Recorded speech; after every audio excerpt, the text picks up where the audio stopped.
Hello everyone, this is Sayukta and it's been 30 days I've been writing on my blog page, and today I'm gonna share it with you, the journey of 30 days. It's been more than 30 days, so today was 38th day I think, आज जिस दिन ये video record हो रहा है.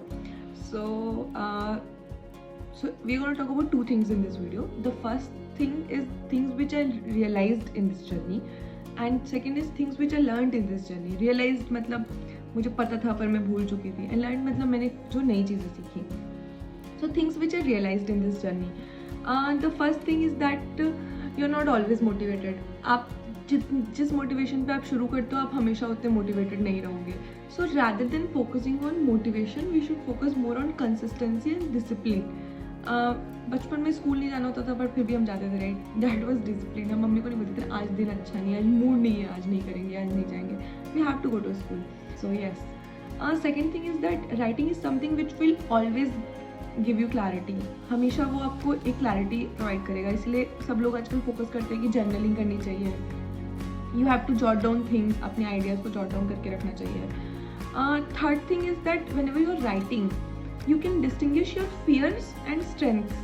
तो आपको पता होता है कि इस चीज़ में हम बुरे और ये चीज़ में हम अच्छा कर सकते हैं. And last, judgements.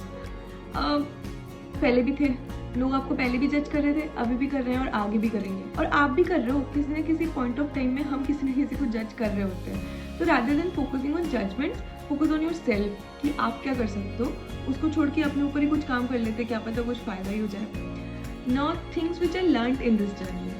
So पहला, जो हमारा माइंड होता है ना वो बहुत अनप्रिडिक्टेबल होता है. मतलब फॉर एग्जाम्पल कभी हमारा दिन अच्छा नहीं हुआ, कभी हमारा दिन बुरा जा रहा है, तो हम सिर्फ सर्वाइव करने की कोशिश कर रहे थे कि बस ये दिन बीत जाए, आज बस बीत जाए, कल अच्छा करेंगे. या कभी कभी तो हम पूरा हफ्ता डिक्टेट कर देते, डिक्लेयर कर देते कि ये पूरा हफ्ता बेकार था यार, नेक्स्ट वीक अच्छा करेंगे.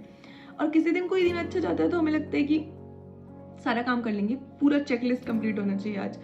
पर अगर हम अपना बैड डे जो होता है उसको डिक्टेट करने के लिए अपना लाइफ दे देंगे तो जो हमारा ग्रोथ होता है वो स्लो हो जाता है. इमेजिन 7 दिन में 4 दिन बुरा गया तो क्या ही काम किया आपने, क्योंकि आपने पूरा दिन ही बेकार डिक्लेयर कर दिया है.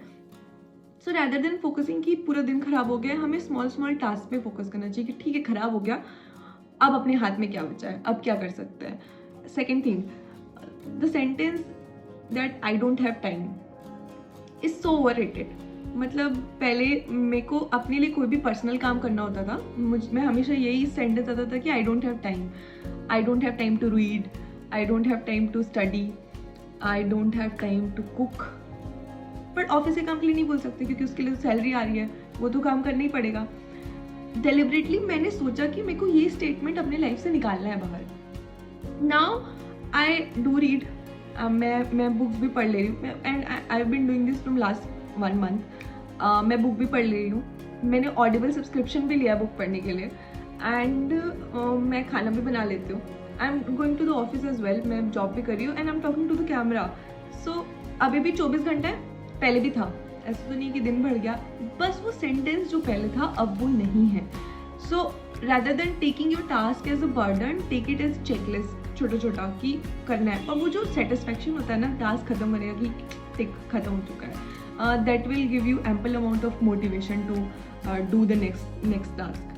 And third, the Indians are manufactured to, मतलब हमें हाइप क्रिएट करने में बड़ा मज़ा आता है. हमें बचपन से सबने सुना होगा 10th बहुत डिफ़िकल्ट है, देन 12th बहुत ज़्यादा डिफ़िकल्ट है, देन कॉलेज करना है, एक भी सेमेस्टर में बैक नहीं लगना चाहिए, उसके बाद जॉब कर लो, जॉब मिल जाए तो बहुत अच्छा है. वो हमारे सबकॉन्शियस में फीड किया जाता है, this is going to be tough, brace yourself, be ready. पर कभी भी no one actually prepares us for the stuff जो कि हमें एक्चुअल में मैटर करने वाला है या जिससे हमें डील करने में प्रॉब्लम होगी आगे.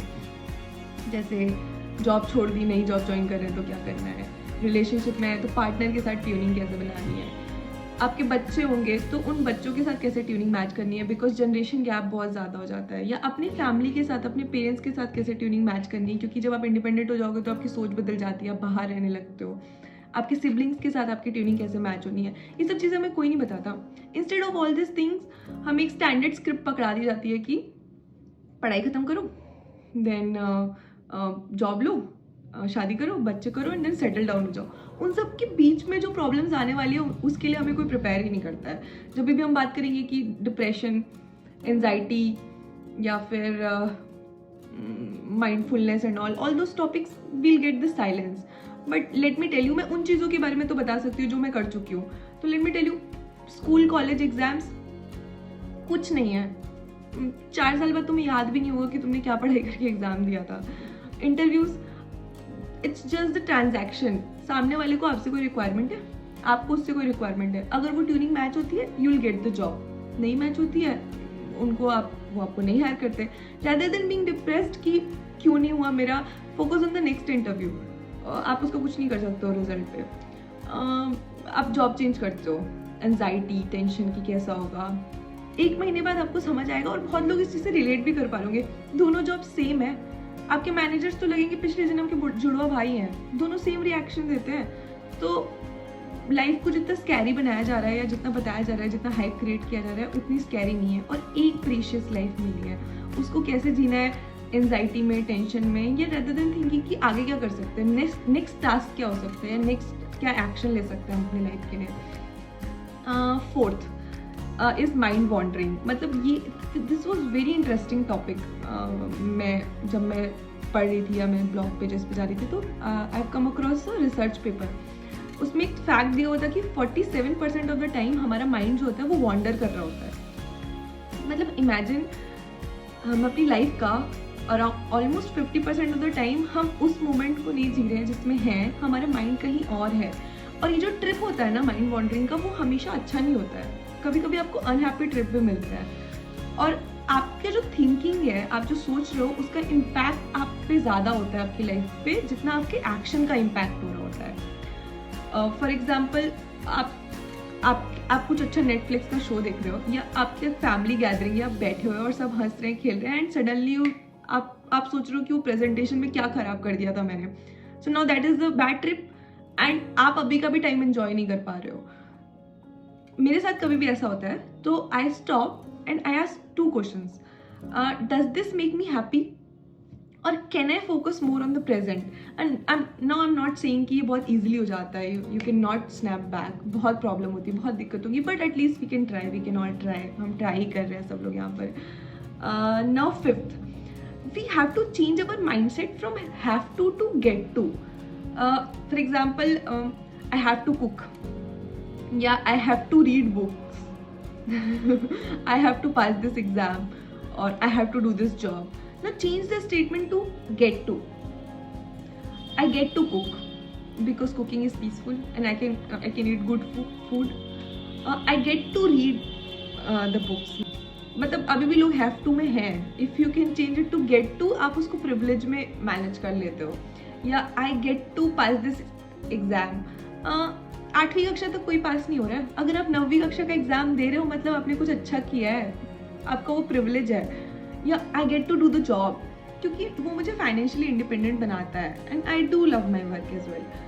तो हमें rather than focusing it as a finishing the task, आप उसको प्रिविलेज की तरह ट्रीट करो. क्योंकि जब आप उसको प्रिविलेज से कनेक्ट कर देते हो तो वो एस्पिरेशंस में कनेक्ट हो जाता है and then you can create that life. आप वो लाइफ बना सकते हो जो आप हमेशा से चाहते थे. Now 6, this is a very important statement and you guys can use it as journaling prompt as well. The prompt is what am I reinforcing each day.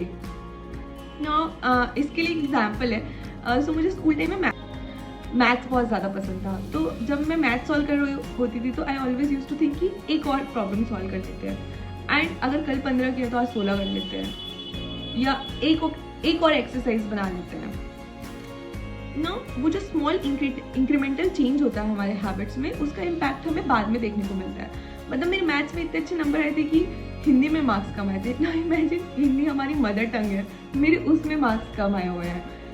हम वो स्मॉल इंक्रीमेंटल चेंजेस को क्या करते हैं, नेग्लेक्ट कर देते हैं. लगता है यार ये करने से क्या ही हो जाएगा. बट और ये मैंने अपने 18 ईयर ओल्ड सेल्फ को बता के भूल चुकी हूँ, मुझे याद नहीं है because I am not applying that currently in my life. Then I thought कि नहीं, मेरे को एक हैबिट अप्लाई करना ही है. और मैं ये नहीं बोल रही हूँ कि आप करेंगे एंड यू लाइक शुरू हो जाएगा, नहीं होगा। एक हफ्ते बाद आप शायद छोड़ भी दें, बट मैटर क्या करता है कि आप again you have to show up for yourself. Again back to the first point, आपको अपने लिए शो अप करना ही पड़ेगा। आप अगर आपकी कोई हैबिट छूट जाती है, again start it again. Now last but not the least point, it is a very important point. Your first try won't be perfect. आपका पहला ट्राई कभी भी अच्छा नहीं होने वाला है। फॉर एग्जाम्पल ये वीडियो रिकॉर्ड करने के लिए मैंने मिरर के सामने जाके 4 बार सेम स्क्रिप्ट बोला है, एंड 4 बार नहीं शायद 7 बार I don't know. For example आप मेडिटेशन करने जाएंगे क्योंकि बहुत है कि हमें एक्सरसाइज करना है, मेडिटेशन करना है। आप हर 5 मिनट में मोबाइल फ़ोन चेक करोगे, 20 मिनट हो गया क्या? 5 मिनट ही हुआ होगा। आप एक्सरसाइज करोगे तो आपको 5 मिनट में यू विल फील एग्जॉस्टेड, नहीं हो पाएगा आपसे। But let me give you मतलब अश्योरेंस, आपका जो 1000 टाइम होगा, नॉट 1000 इवन 100 टाइम जो होगा वो बेस्ट होगा, और उस चीज़ में आपको जो एफर्ट हो जाएगा वो ज़ीरो हो जाएगा। सो रेदर देन थिंकिंग कि यार ये बेकार हो गया, ख़राब हो गया, डोंट डिस्करेज योर सेल्फ। किसी का भी फर्स्ट ट्राई कभी भी परफेक्ट नहीं होता है। अब वो आपका 100 टाइम या 1000 टाइम जब आप कर रहे हो तो वही परफेक्ट होता है। So yeah, that is it. Thank you so much for watching. We'll meet again next time. Bye bye.